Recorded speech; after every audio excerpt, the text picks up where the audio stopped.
Sadhguru, that's very powerful inside. I just walked inside into this space where all the brahmacharis are chanting. There's something special about their chants. It kind of hits you right here. It's kind of energizing and power. So, what is it? What's a brahmachari? I mean, we understand in Hinduism, brahmachari means denial, and you've often said it's not about denial, it's about gaining something without denying it. So tell me about it. And I have to say, they're both men and women in there. It's not like, they're not like monks, that all the women have been put up in a nunnery and the monks are in some monastery. They're all there. For example, somebody is out to climb Mount Everest, okay? He prepares for years, probably for a lifetime he prepares. And then he is in the harshest of climate, denying himself every pleasure of life, of comfort, of family, of society, everything that normally people want to have, he denies himself all that to climb the mountain. But do you really believe he's denying himself? Or is he making another possibility which you can never imagine real in his life? So that's brahmacharya. The word brahmacharya literally means, Brahman means the ultimate, charya means the path. You are on the path of the ultimate. Or in other words, you are somebody who is not willing to settle for small things. So anybody who has created anything worthwhile in their lives have naturally denied themselves lot of simple pleasures other people are having. When you're making a film, maybe you're not eating well, maybe you're not sleeping well. Are you taking your afternoon nap, sitting with your wife, enjoying the siesta, having dinner with them, with the family? Are you doing all this? Everything you deny yourself because you want to create something, isn't it? Isn't that true with every man or woman who has created something worthwhile in their life? The same with brahmacharya, they're on the path of the ultimate. Because of that, their attention is not diverted to other things that people think are valuable. So, what's the ultimate? See here, if you look around, there's brick and stone, or rather mud and stone and trees and plants. This is creation. But now if you look at this, from the same soil this tree is coming, throwing out… right now there are no flowers, but it throws out wonderful fragrant flowers. From the same soil a mango tree will come and throw out mangoes. From the same soil you have come and making movies From the same soil I have come and I am a guru. So there is something here which can make this mud into a tree, into a fruit, into a filmmaker, into a guru and into a billion other things. Don't you want to know what it is? Don't you want to experience what it is? And if it was somewhere in heaven, I'm not interested. But if you eat a banana, that banana becomes a human being within you. There is something here which can transform a rice grain or a banana or a piece of bread into a human being. This is the ultimate source of creation. Don't you want to know what it is? Don't you want to experience? Don't you want to know the power of it, the beauty of it, the joy of it? So these are people who have had a taste of that and now they want all of it. They don't care whether they eat or not. They don't care whether they drink, smoke and enjoy other simple physical pleasures that other people are addicted to. They have had a taste of the ultimate. Now they want it all, they won't settle for anything less. Okay, now I understand that till you've experienced it, it's an experiential sensation, or more than a sensation. Talk about the ultimate. What is the ultimate? My work as a guru is just to give you a taste of that ultimate, so that your life goes into a tizzy and you go crazy and you want to go for it. You've had a taste, now you can't stop. So your work is to drive people mad? Yes. Right, okay. Because if people slip through their life in the name of comfort, in the name of security, they're wasting their life.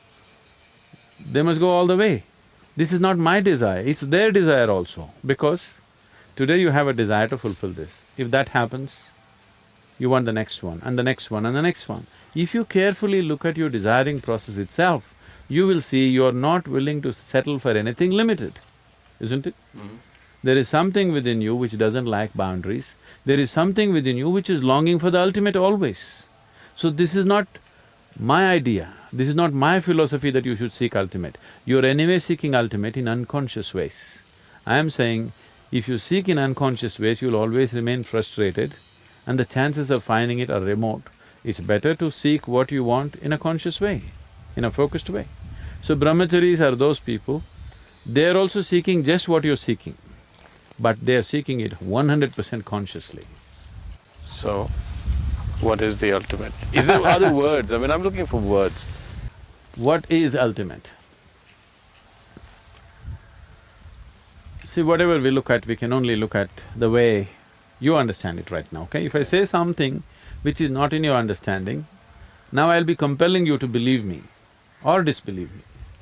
I don't want to go into such obscenities. I think it's obscene to demand that you must believe me. Okay. So right now in your life, do you see that when you stand here, what you call as myself, actually you gathered over a period of time? Yeah. In terms of your mind, Yeah. it's a huge heap of impressions. In terms of your body, it is a heap of food that you have eaten. So you gathered this. What you gather can be yours. Can it ever be you? No. Then what is the you beyond yours? What's the… So, you're existing here Yeah. without even knowing what is me. Yeah. So this me, right now we will go this way, this me is the ultimate. This me is not a simple me. This me can make a piece of bread into a human being, a banana into a human being. This is not a simple thing. This same me which can make a banana into a human being also created the whole cosmic scape. It's not a different me. So the choice is just this, either you can exist here just as a piece of creation, or you can exist here as the very creator himself. That's the ultimate, for now. There's more to it, but for now. So why does everybody expect a guru to perform miracles? Yeah, I mean, this is the whole thing. At one point, if I go and say I met Sadhguru and I had this amazing experience and… You must tell them he is a real miracle because he eats a banana and he makes it into a human being. You must tell them. What better miracle do you want? Right. See, they have not understood the magic of eating a banana, Yeah. or anything for that matter. So what you're saying is everything is a miracle in any case. See, either there are two ways of looking at life. If you have eyes, if you look at it closely, everything is miraculous because there's not one single atom in the existence that you can fully explain. So it's miraculous. Yeah. Another way is, everything is happening, the whole physical existence is happening between cause and effect. Everything can be explained if your perception is deeper. Either nothing is a miracle or everything is a miracle. In your mind, if one thing is a miracle and another thing is not, you are in ignorance. Yeah. So even miracles are intellectual ideas that are boxed, separated See, from… anything that you cannot understand is miraculous for you. Yeah. If you did not understand how electricity works, and if I just touched that wall and light came on, you would think either I am the messenger or the sun or himself, isn't it? Yeah. See, right now, I can take you there and show a great miracle for you. You will see mercury solidified. Mercury is to be liquid. Yeah. According to modern science, you can solidify mercury only at -32°C. I'll show you mercury, which is solid. You can measure it weight to volume. You will see it's pure mercury, because there's no other substance on the planet which can weigh as much as mercury, so you can't fake it. You cannot fake it. You will see just a 23-inch tall ellipsoid which weighs 682 kgs. Nothing else on the planet can weigh that much, unless I imported something from somewhere else, which I have not. This is just pure, plain mercury. But it's solid, in room temperature. Is that miracle enough? But it's not a miracle, I can explain the science of it. Now I know this is not what it's about, but for us mere mortals, it's very fascinating sometimes when I hear that in the brahmachari way of life, just the physical abilities, the energy levels that these people have, all the brahmacharis have, and what I've heard about, there's that mountain right there, and which would probably take me, what, 6–7 hours? No. 8 hours? You could do it in 3–3.5 hours. They'll do it in 35–40 minutes. So, Because I've seen them, while I've been here, I've seen some of them, well, yeah, other than the volunteers and the meditators, but I've seen the brahmacharis, they never sleep. When I go to bed, when I'm forced into bed because I stay awake a lot at night, they're still awake.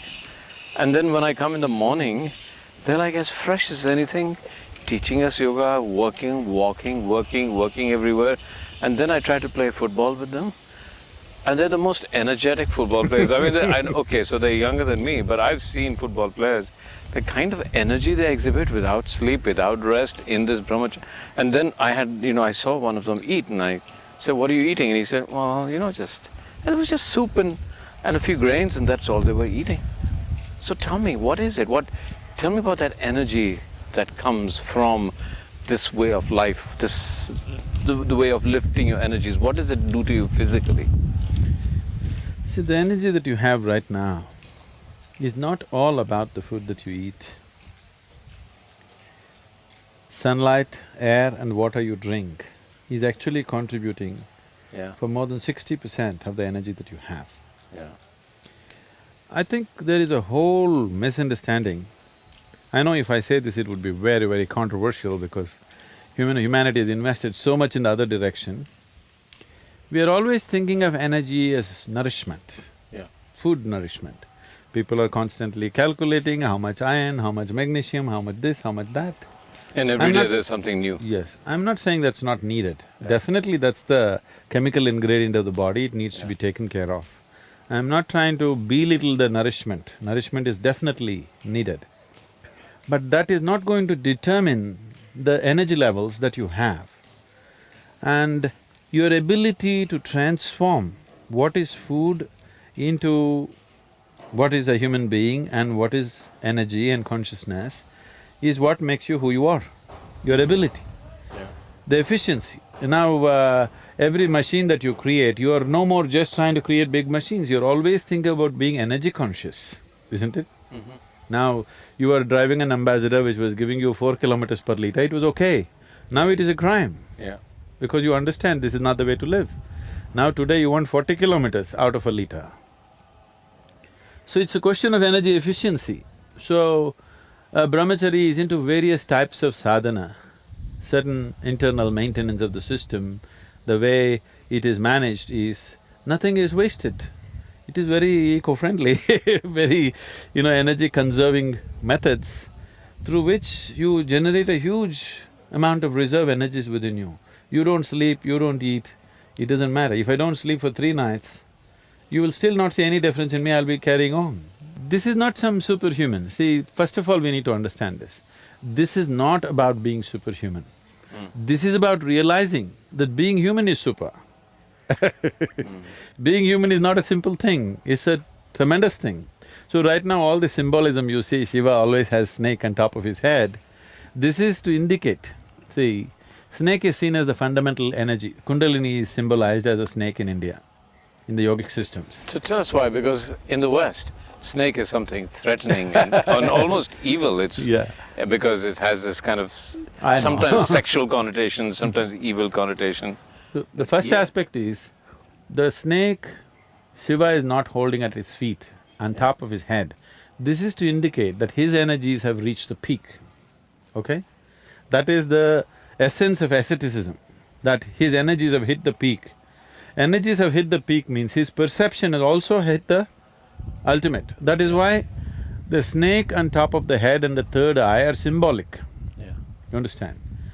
Third eye means your perception has hit the highest level of perception. Everything that can be seen, you have seen in the existence.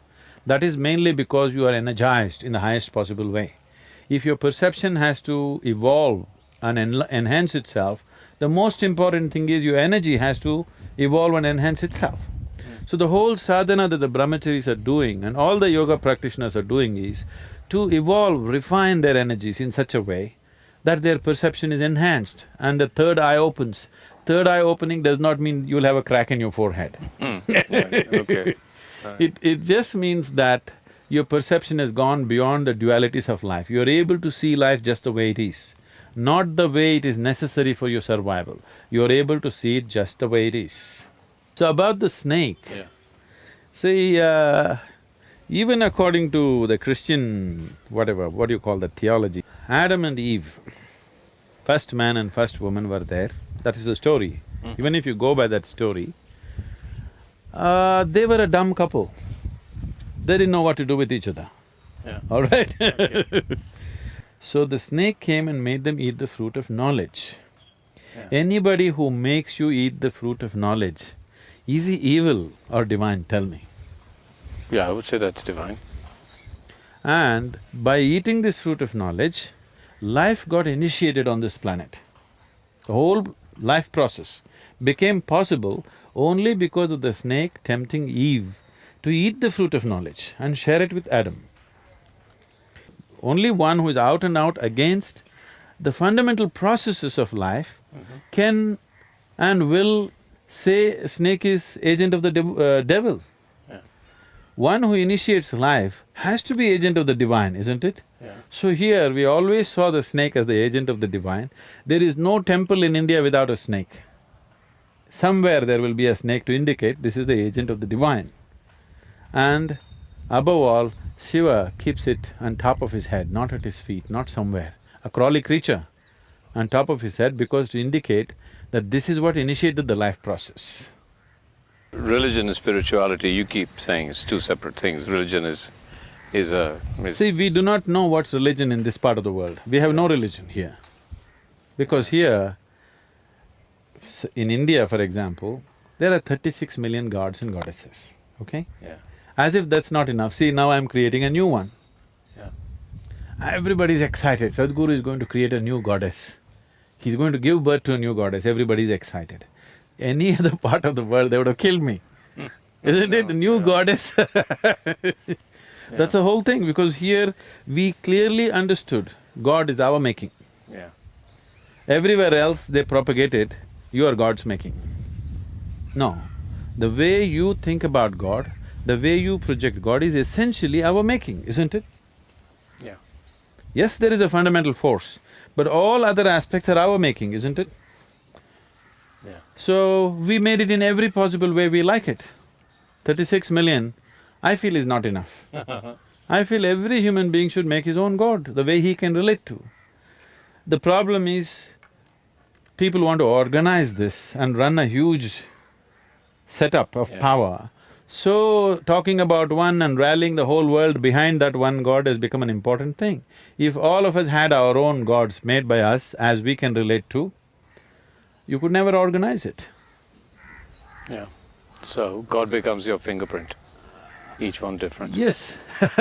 And above all, see, in this culture, we never held God as the highest. God is only a stepping stone, He's only a tool for you to reach your mukti or your ultimate liberation. Freedom is the highest goal, not God. Sadhguru, can we sit here for a while? Because you have more energy than I do. Okay. Okay. So Sadhguru, you said this many times, that the highest goal is freedom. Now, people understand freedom in different ways. The two words, the three words that you used, liberation. So liberation from what? Freedom. So everybody, as you yourself said, it's contextualization. Freedom from what? And when you say ultimate freedom, so does that mean that you get into freedom that has no context, so Yes. therefore it becomes ultimate? And from that, the question, you use the word duality. I know I'm struggling, I kind of sense them, but I cannot see them clearly, so I want you to talk about that, these words. See, generally the word freedom, before 1947 in this country, if you said freedom, people only thought if the British go away, we are free. That was our idea of freedom at that time. I'm sure those last couple of decades, the word freedom, azadi, just meant English should go away. Yeah. So English went away. Now are we free? Not really. Politically free, yes, but in no other way we are really free.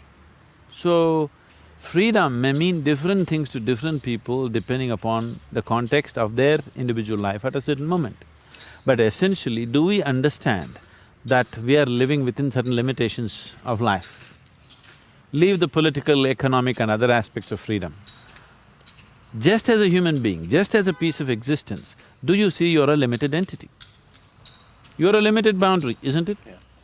But do you also see there is something constantly longing within you to be little more than what you are? So you're seeking freedom, but you're seeking it in installments. So if I bind you, if I put you, if I imprison you in a small cell, 5 by 5, let's say, you'll fight for your freedom. If I release you into 10 by 10 cell, you will feel wonderful, but within 24 hours you realize, this is not it, this is not freedom.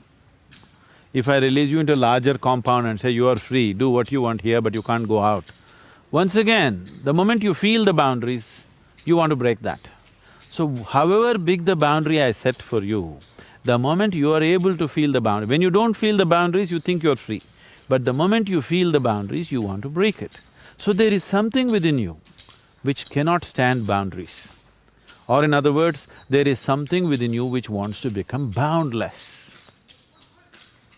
What can be boundless? If you look at it, all physical forms must have a boundary, isn't it? The boundary, a defined boundary is the basis of a physical form. A physical form can be small or big, but can never be boundless. So there is something within you which is longing to touch a dimension which is beyond the physical. So there is something within you which is longing to be spiritual. So spiritual does not mean looking up or looking down or praying or going to the temple. Spiritual essentially means you are in an experience which is beyond the limitations of the physical. That means you're in a boundless space. This longing is always there in every human being. Either you're approaching it in installments or you're going consciously for the ultimate.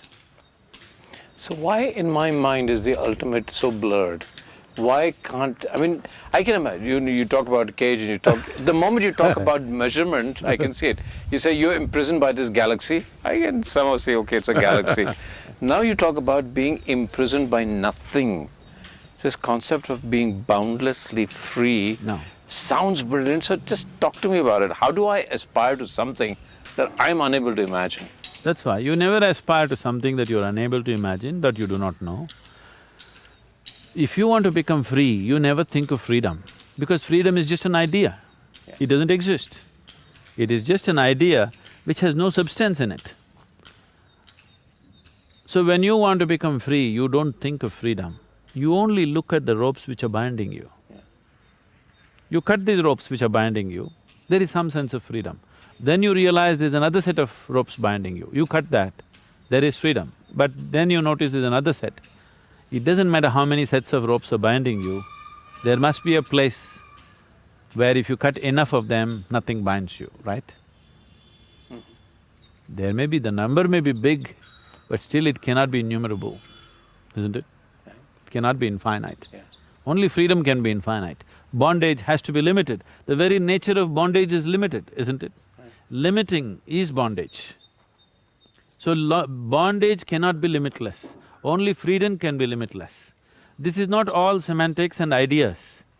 In terms of life's experience, you don't waste your time talking about or thinking about freedom or the ultimate. You look at what's binding you now and see how to transcend this. This is growth. And what actually is… so I'm looking at myself, what's my most limiting factor? I mean, that you could probably say most people, that's what they're bound by. They're… let's say, I mean, I'm a filmmaker, I can go anywhere in the world, I can travel, I can do anything. I have, Yes, but if I make you walk around for 1 hour, you'll have to rest. 2 hours, you have to go to sleep. That's a limitation. How would you… what kind of a filmmaker would you be if you could be like me, stay awake for 5 days at a stretch, don't bother about eating, sleeping, nothing, you can just focus on what you have to do? What kind of a filmmaker would you be? Maybe you would have all the actors dead. Yeah, well, I've been accused of that, but then my film becomes my limitation. So, boundless, because I get very passionate about filmmaking and then I forget to sleep and eat, but then at one point it becomes a film and the film is over. This idea of complete… No, I want you to just imagine yourself. So, we're just talking about tangible things so that it's easier to, see it. Suppose you had no physical limitations. If you have to go to the bathroom, you have to eat, you have to sleep. suppose you could just be on, 100% focused for 3 days at a stretch, what would be the quality of your film? I want you to imagine. Yeah, it would be absolutely brilliant. It would be something else than what you're doing right now, isn't it? Yeah. So, why is that possibility not being explored for now? So if you explore that, then you will see that's fabulous, but there's still other limitations. But those limitations are not relevant now because we are still in these limitations. Yeah. Okay, so my body is my own limitation, that's what you're Body is a saying? limitation, mind is a limitation, emotions are limitations. They're also possibilities. See, your body is your possibility. Sadhguru, what I'm asking you, and I know you're not saying it because you think it sounds like madness, but let's go into madness. The promised land, let's talk about it, because we've talked about this.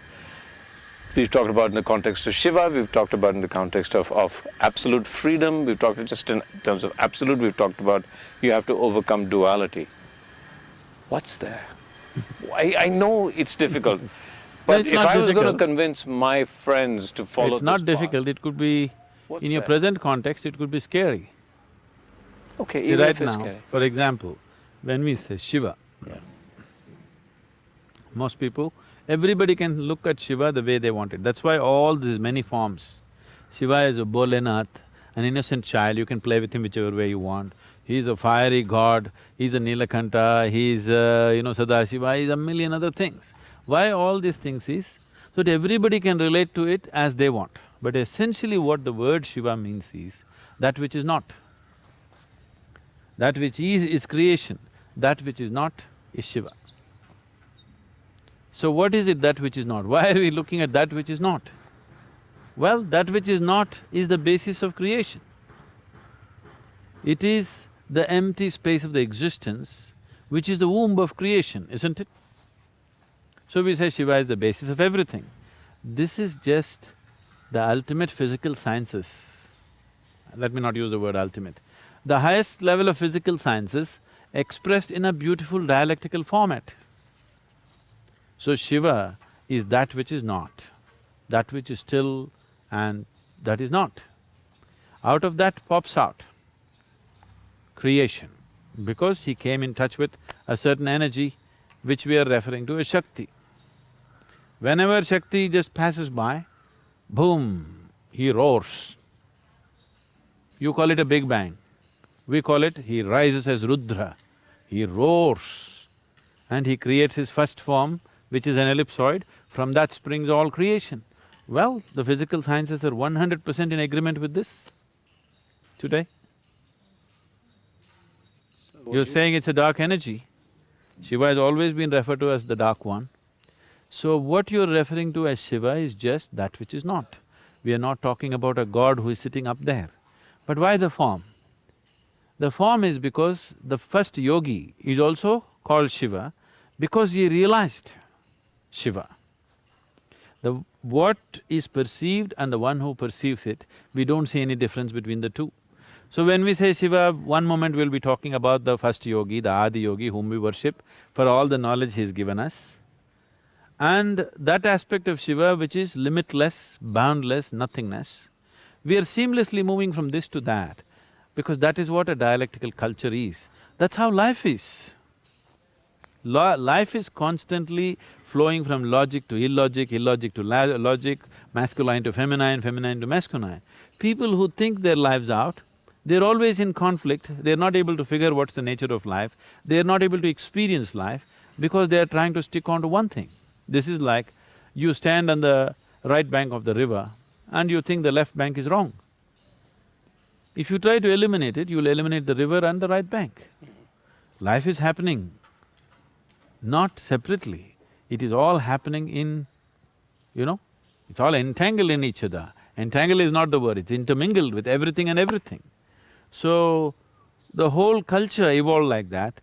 We will be uttering Shiva, in this sentence if I say Shiva, I'm talking about the boundless nothingness. Next sentence I say Shiva, I'm saying yogi. It's for you to figure what I'm talking, because if I go on explaining this and that, then I'll be separating the two. Because in my consciousness, in my perception, the one who perceives and what is perceived are not different. He becomes a yogi The word yoga means union. He becomes a yogi because he has experienced the union of the existence. He has become one with the existence. So we don't refer to the existence, the basis of the existence, and the one who has known the union of being with existence as two separate identities, though they are two. So, one possibility, and as you say, it's just one possibility, is that the ultimate is nothingness. It is. What Buddha describes as shunyata, or is that the same thing? See, Gautama goes about using negative terminology because the moment you use positive terminology, people will fly off into imagination. Wild imagination will happen. If you say God, people will imagine a man sitting there and you can go and sit in his lap and all wonderful things happening to you, all the nonsense. So Gautama very consciously is constantly using negative terminology. He says shunya, he says nirvana, he says anatma. These are all his words, anitya, anatma. These are all complete negative terminology. The Western cultures use positive terminology because they're so terrified of the negative. But the positive means nothing without the negative, isn't it? So the yogic culture uses both of them together. Seamlessly we move from this to that to this. Shiva is the most wonderful man. At the same time, he's the most horrible man. He's an ascetic, but he's a great householder. He's a drunkard, he's the peak of alertness. He's always intoxicated, but he is the peak of alertness. Because this is the way existence is. It is neither this nor that. Both of them are in play all the time. So in the yogic culture, we use both positive terminology and negative terminology. Buddha used only negative terminology because he's afraid that if you use positive terminology, people will fly into wild imagination, which is a wise thing, in a way. This is a question I'm asking on behalf of the people who are unable to speak to you directly, okay? The economic collapse has taken place, the world's gone into a tizzy. I've just lost my job, I have a mortgage that I can't pay, I have 3 children that I can't educate, I have a wife who's saying, what's going to happen to our life? And my pension has all disappeared, as I thought that in future I'm going to get this pension. My beautiful life, if this is the United States, my American way of life has just collapsed. And now we can talk, you're talking about contradictions, you're talking about nothingness and… Oh, you asked for it. I asked, I agree. So now I'm asking behind, what would this mean to me when I am so confused and so my everyday existence is how am I going to feed and still have my house and feed my children? What would this do for me? Why would I go this way? See, one thing you have to acknowledge is, today, we as a generation of people, never before the survival process of a human being was as well organized as it is today. If you have the money, if you go to the superstore, you can buy everything that you need for next 1 year and not step out of your house. It's that organized. Never before was this possible. Every day you had to go out, get your food for that day, not knowing where the food is. It is too organized to a point that we are becoming lethargic, we are becoming unrealistic with the life processes. So the economic collapse, I think it's improper to call it a collapse. The economic reality. From the lie of a bubble, we have come down to reality. Okay. This is Chinese wisdom, okay? I'll tell you. So some Americans were complaining about the economic collapse and what's happening. So a Chinese man took him and took a chair, put it in front of a mirror. Said, do you see there are 2 chairs? Said, yes. Then he removed the mirror. What is left? Only 1 chair. So this is what you're complaining about. Always there was only 1 chair. If I put up 2 mirrors, these 1 chair will become 10 chairs. If I become 5 mirrors, they'll become 100 chairs. But that's not the point. The real thing is, there's only 1 chair. There's only 1 planet, there's only that much resource, there's only this much. Rest is all exaggerated nonsense, okay? I don't think we should wait for it to collapse. If we are wise, we must pull it down ourselves. I was being interviewed by one of the national channels just before the economic collapse. When India's share market was touching 21,000 something, on that day I was in Mumbai, they wanted to interview me. They said, "What do you think about this?" I said, "It's unwise to have share market running at 21,000. I also keep general, attention towards what's happening in the economic spheres. If you ask me, India's share market should be at 14,000. But we would like to make ourselves little bigger than who we are to attract foreign investment, this, that. So if it's running at 16,000, 16,500, sufficient exaggeration to impress the outsider. But if you run to 20, 21, it is not good. And this is like, you want to go to an interview today, you're only 5'8", you want to wear 2 inches heels and go. It's all right. You want to look little taller than who you are. Suppose you wear 3 feet heels and go, you're on stilts, very soon you're going to fall on your face. They didn't like it. Okay. Okay? And it collapsed. Within about 20 days after I spoke, it just dropped to 11,000 or 10,000 or whatever, 9,000 I think. Yeah. So you're walking on stilts, you're bound to fall. Little bit of exaggeration human beings want to do to impress each other, it's all right. 2 inches, 3 inches heels, all right. If you go for too much, it's not fair to yourself or to the people around you, isn't it? But the higher goals that you're talking about, let's just talk about that in the context of… The individual experience, Yeah. that human being Yeah, who has lost something, yeah. the human being who is caught in all the mechanics of I mean, you economy, could say, well, international solve economy. that. We can say to him or her that you can solve that before you even think of higher goals of spirituality. Or we are saying, spirituality, higher goals will actually help you. And he'll say, how? Yeah, let's look at that. See, right now what you're talking about is certain upheavals in your physical situation. One thing you need to understand is, do what you want. Even if you're a superhuman being, outside situations will never happen 100% the way you want them. Never ever. Even if there's just 2 people in the family, still it doesn't happen 100% the way you want it, isn't it? Correct. And not a single person in this whole planet has ever happened 100% the way you want them. Not your spouse, not your children, not your boss, nobody. So outside is always going to be like this. Some things happen your way, some things don't happen your way. But the inner reality of your experience is 100% you. There's only one ingredient, that's yourself. At least this must happen the way you want it, isn't it? Yeah. So if this was happening in a peaceful and blissful way within you, economic high or economic collapse wouldn't mean anything to you. You just have to adjust a few things around you, that's all. It doesn't change the quality of your life as such because you are anyway blissed out. Always you're blissful by your own nature. If there is money, you will drive, if there's no money, you will cycle, which is more healthy. I mean, you will do whatever the situation demands without any great struggle about it. Right now, because you have not fixed the interior, you are trying to fix your interiority by fixing the world around you, which is juggling. Even when things were going fine, I'm sure you were still stressed. When you have a job, you complain of stress. So shall I get you fired? Will you be happy? Will you walk on the beach joyfully? No. Now you'll be depressed because you're fired. So whichever way you suffer, this is not because of the situation, because you have not learned how to conduct this human mechanism. How to keep this being, that you have not paid attention to. Nothing happens your way in the world, that's not the problem. The problem is you yourself are not happening the way you want yourself to be.